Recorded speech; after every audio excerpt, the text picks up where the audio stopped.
table with Table Talk. You're here with ARONA. We're going to be keeping it real around the table with my guest today.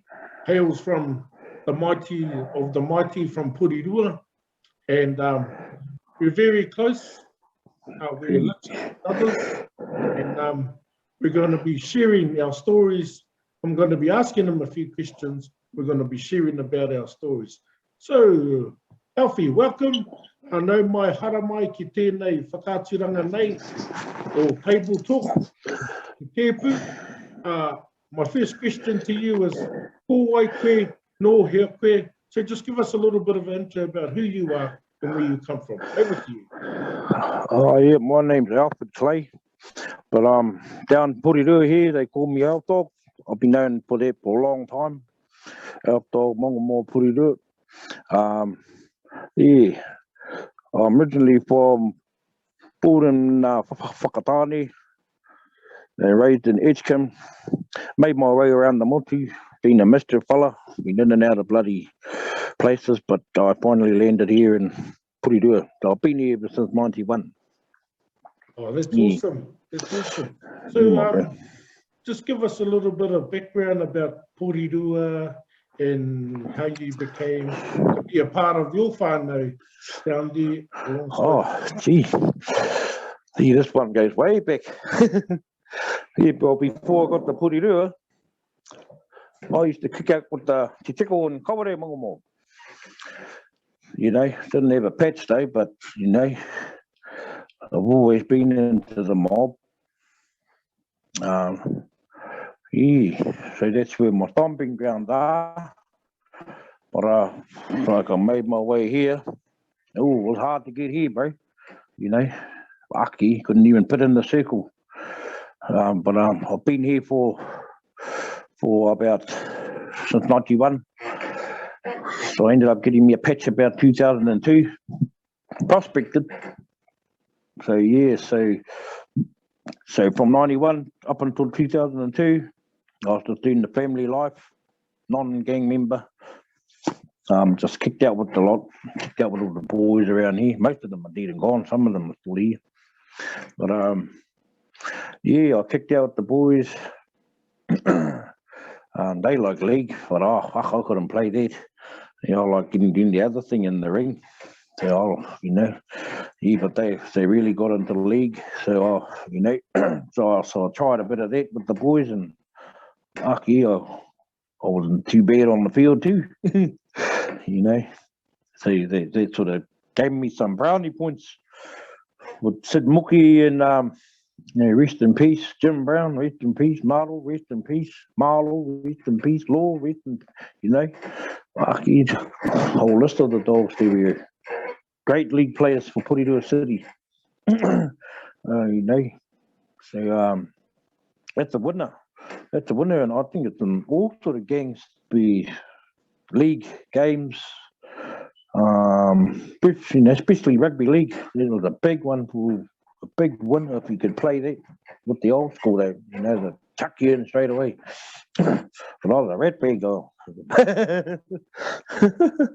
not a red bag, bloody, you know. You know, sometimes some people don't really click when a new fella comes and he knows what he can do with these, especially in a young age. So, you know, I stood my ground here when I was 13. Stood up against a lot of fellas, you know. Most I feared was the Mongol mob, so, you know. Yeah. He put it to a chapter, so. So just listening to what you're saying, so who are some of the, so I hear some of those old names come up, and so yeah, which one of them would have influenced you more so? The one that you looked up to? Oh, Marlo. There's Marlo, you know, Ahoy,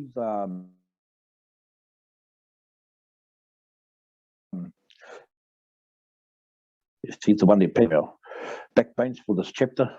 All the other names too that I mentioned, you know, about 13 Carlo's already gone, about the last of the dying breed. You know, so Marlo would have been the main one, him and Brother Law. Yeah, then I moved on up the ranks into I was rubbing shoulders with Jim Brown and Naro and Joe Mookie and all of them, you know. Made my way to the top.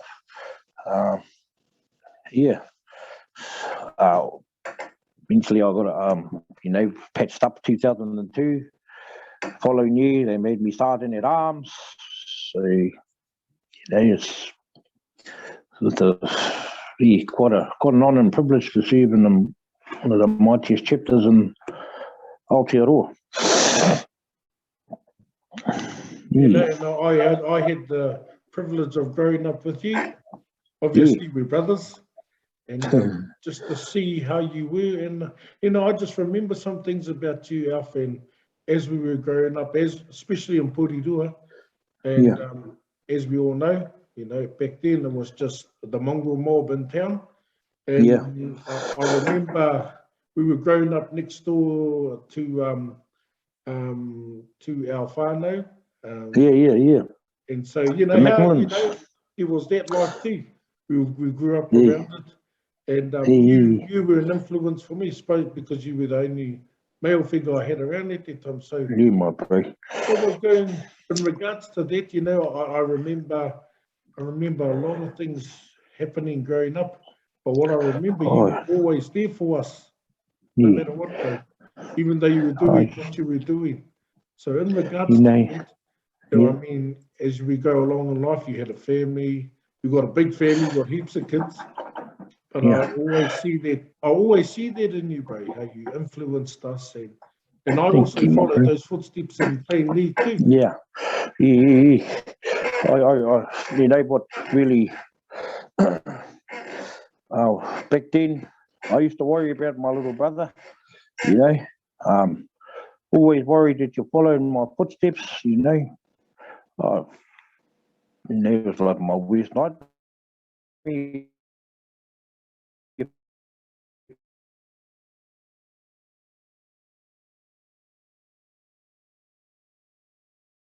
So we're just frozen a little bit. I'll wait till you come back online, bro. It's just frozen up. It came through. It's you know, it's part of the kaupapa to going to jail. You know, I have to worry. You know, I'm trying to get my own head around in the institution. You know, but I have to worry about you, my little brother, following my footsteps. You know, I don't mind you coming along, see you hurling around the hood. You know, but when it comes down to the nitty gritty, because I remember, you know, he was pretty violent too.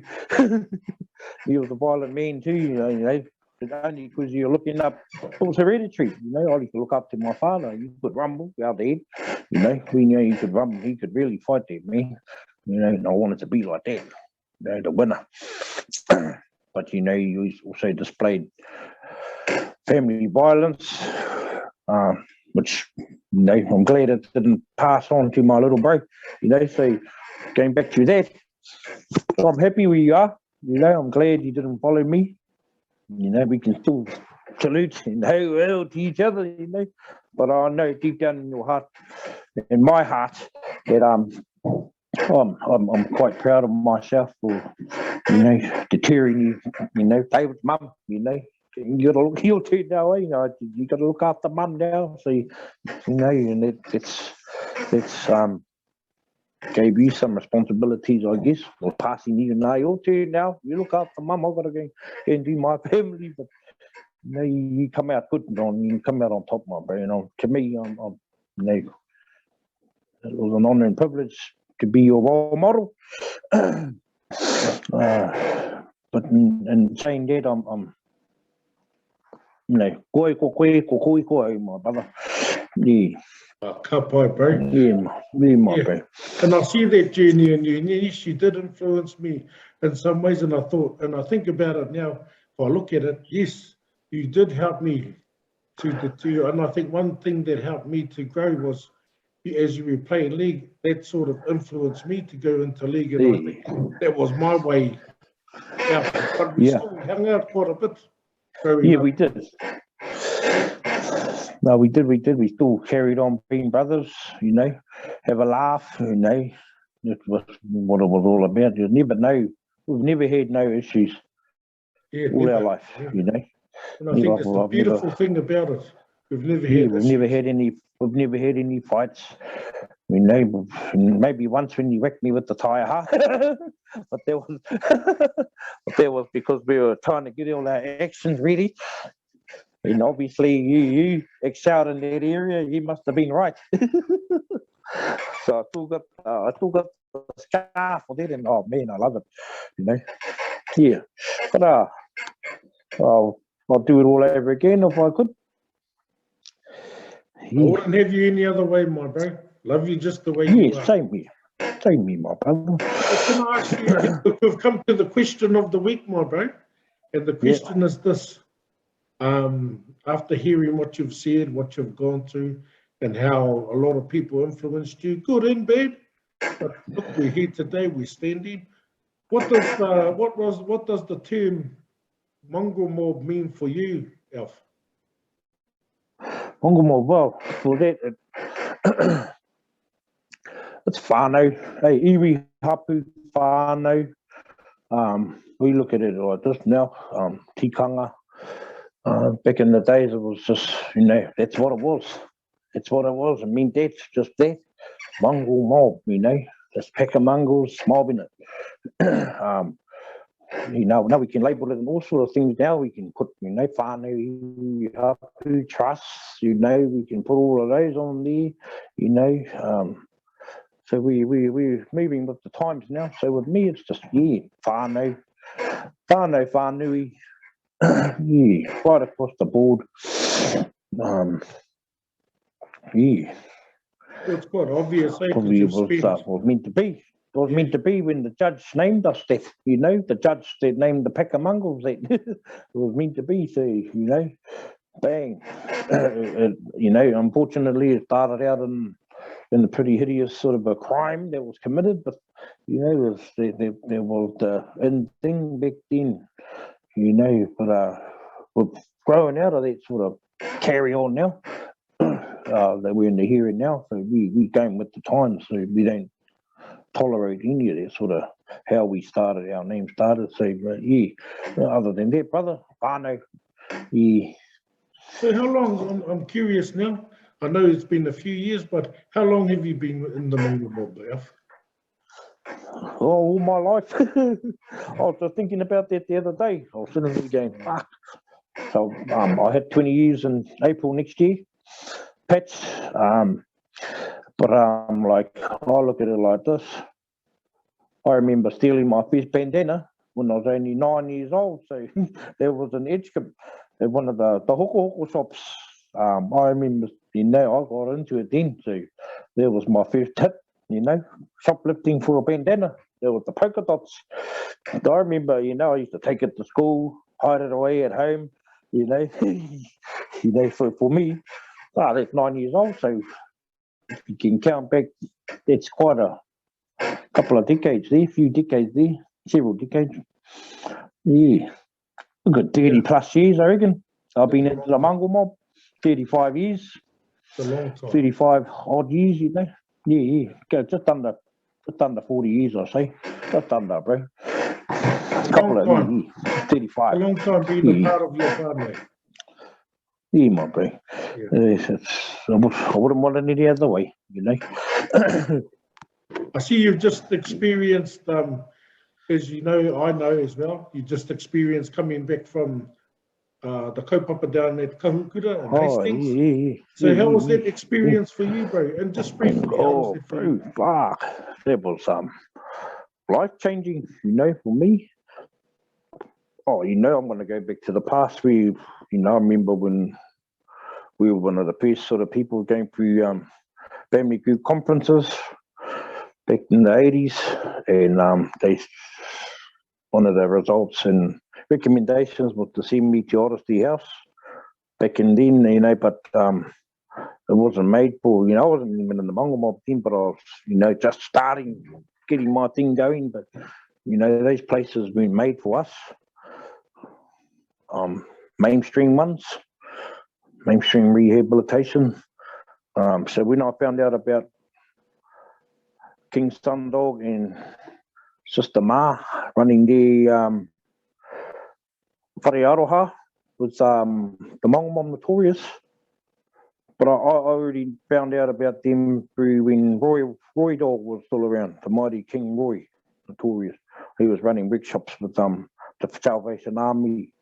So I tried to get on there with him back then when he was, just before he departed this earth and passed away. Yeah, I was trying to get on there, but he was mum, I see. Now they've the notorious Hawke's Bay mob come up with this idea, and from my experience there, it was life-changing. It was something I wanted to do. I mean, even though I'm still bound to the Ministry of Social Development as part of my group conference, I had to do this because I knew I had problems with addictions, family violence, ongoing. So there was enough was enough. So for me, I was quite wrapped when Brother Sandal kept touching base with me. And it's quite a funny thing because I heard that they were quite thinking on putting me in there because who's this poor fella? You know, they didn't, you know, notorious, and you know, but I get on well with them now. But he knows going, oh, he was going, what's this fella want? And he was going, no, well, he goes, well, he said in the end I was consistent and I never gave up. And they gave me a bid, and yeah, and so now for me, I'm living by tikanga at home. I wake up, we're grateful, we karakia. When we have dinners, I make the kids karakia. Mum's cooking tea, she's there too, so she hasn't karakia yet. She tried, you know, my darling, she tried, you know, but she said, "It's out your arm in there." Well, that was good enough for me. You know, so we're living by those sort of things. So for me, this place has given me a lot of my life back. So this place has given me my life back. There's a brother, whānau, uncle, koro, dad, friend, partner, you know, it's given me all of my mana. Got my mana back. I've always had it there, but it was, you know, it's there 100% now, 1,300%. So to me, this place has done me well. So we still keep in touch. So we've got our own page too with Kakukura. So next week, Tuesday, we've got a pōhiri for the new intake of brothers. So now they've asked us to come back and action all what we've learned. And I have the opportunity and the honour of sitting on the pie and talking to the public, speaking. So, yeah, I love it. Yeah, so now they've gifted me what we've always had. They've just opened up the door again for us. You know, we've all been brought up in the Māori world. You know, when we were young, we all used to go back to the maraes, kick around, you know, watch all the proceedings, you know, the nehus, everything. We just didn't, you know, some of us absorbed it, some just, fuck that, you know, don't play. But now, no, we have to get behind it because that's the world we live in today. I've seen it, bro. You can do that you can walk into any marae, get up and say what we got to say in Māori, you respect all the protocols and the procedures. Oh, bro, it's powerful.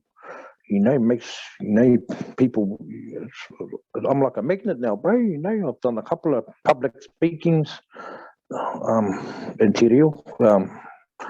Holy moly, you know, getting people coming up to me, hey, you know, the brothers, sisters. The one that really, I really wanted to rock the world was my family. There's my darling, my kids. So I rock the world now. I never, before I went there, it was falling to bits. We just hung in there because we we had the kids to do, but you know, it was my choice to go and step up and take the reins, my own, to fix myself, not my family. Nothing wrong with my family. If I can, you know, do it all over again for them, I would. The drop of a hat, you know. But you know, of beating addictions or for pee cravings. I don't crave anymore. I see it around, you know, no doubt about that. I do see it, you know. Go out in the world, it's happening, you know. I stop, see some brothers and they're doing their things. So, you know, I can't judge them no more. I feel sorry for them. You know, one day they're going to hit that spot where I was.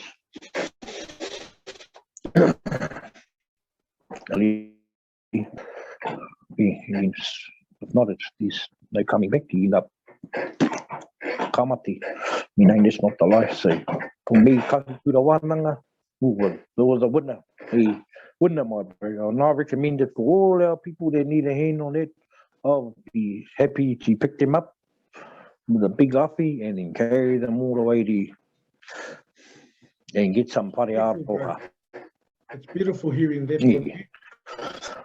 You know, we've got to experience you over the last 20 years in regards to being who you are as a mongrel mob, as a mighty, and just to see you today as the outcome of what Kahukura has done for you and hearing your heart, bro, and hearing your heart about your family. But, you know, you didn't go down there to change. You went down there to enhance who you were as a man, as a whānau member, and who you are as Alfie Clay. Yeah, that's what. And myself. Come back in, not the, you know, this is me. Still not taking it off, eh? You know, and I look at it, you know, you experience some people out there, but, you know, to hearing all those, you know, Roy and, you know, seeing how son has been a part of your journey as well. And, you know, all those, you know, I look at it growing up, you know, all these, we've been through trauma, we've got given all the guidance from our father, but look, we stand here today stronger than we ever were before, and I think just our relationship will get stronger and stronger. And so, Alf, I just want to ask you another question. You know? I know we've been embarking on our journey and looking at writing our story together, you know. Two brothers, two stories, but we've got one fight. And I'm looking forward to doing that journey, and I see this whole process as a part of our journey. What are your thoughts on that, Alf? Yeah, my bro. Oh man, I can't wait. It's been in the making for years, you know. It's been in the making for years. You know, me and you, we got history. We go way back from the start. You know, my bro, we've always had these things going on all our life. We'll do this, we'll do that, you know. It's taken years just to get to where we are now, but, you know, on the book thing, I can't wait. You know, it's be good to kick back and just let it all out, let it roll, you know. It's sport the kaupapa, you know. And we can kick back one day and have a read of it, you know. But my thoughts on that is it's good, you know. Maybe it's not only going to affect me, it's going to affect my children, my mokos, you know, in a good way. You know, they'll see the good things that I'm doing, and hopefully they can sit back and read the book too, and then find out who, you know, what I really was, you know, from a little boy all the way up to now. Well, because your life has influenced them thus far too. I see that your life has influenced them thus far, and what you do here forward will influence them forward, you know. And I think your story as a mongrel mob, as Alfie Clay, as a father, as a koro, I understand that life journeys has helped to build our building blocks along the way, and our lives have become a stepping stone, not just for us, but for those who follow us through. And I think I'm a part of your journey too, bro, where you've helped me, influence me in some way to build my life. And I'm here today and I'm better for it today. So yeah, I can Kia ora. see that no matter how bad it looks, we can utilise what seemed bad to be good in Yeah. our lives. And that's awesome journey Yeah. you've come through, Alf. You know, and it's still not over for me. So, you know, I've got the little ones, got to take them to school, encourage them, advise them, you know, and I show them, I go online, I go, look how much you get on the benefit, and compared to look how much you can be if you're going to be at the top of the, and they look at it going, well, go to school, my bro, you know, that sort of stuff, that's just reality. You know, I'm not going to beat around the bush for my kids. You're going to stay here, you're going to be broke, you're going to be headed, you're going to go down, history repeat itself again. But I'm not going to have any part of that. I'm going to make sure they get to where they need to be, is right at the top. Hey, and if not, we'll be still here, and to catch them and love them and hug them. Hey, you know, yeah. So yeah, bro, that's Too much, awesome. brother. I hear you. I hear what you're saying, and that's good, eh? We can't tell our kids a lie, and we can't tell people a lie, and just hearing you today has been beautiful, been really good, and good for us to hear. So, bro, have you got any for our people that may want to be viewing this? Have you got any thoughts or encouragement for those that may see this video? I was just going to do a whakatauaki. Hutia te rito te harakeke, he aha te me nui ki tia, māhui ki atu, he tangata, ti ei Māori ora. That says it all, bro. And I think with our last thoughts today, you know, we're keeping it real at the table today, you and I. And I think what you've said, where you've come from, and what you've been through has allowed us to see today that this is who you are today. And moving forward, what does it look like? Hey, we don't know, but the future will only tell, and our steps will only make the future better for us. So, better, way better. Aye. Me hoki koe, my bro. Aura. Been beautiful talking to you today. Ka kite, my brother. Ka kite, my bro, and look forward to your journey ahead. So we're keeping it real here at the table with Table Talk. Kia koe, my bro. Thank you. No, ka kite.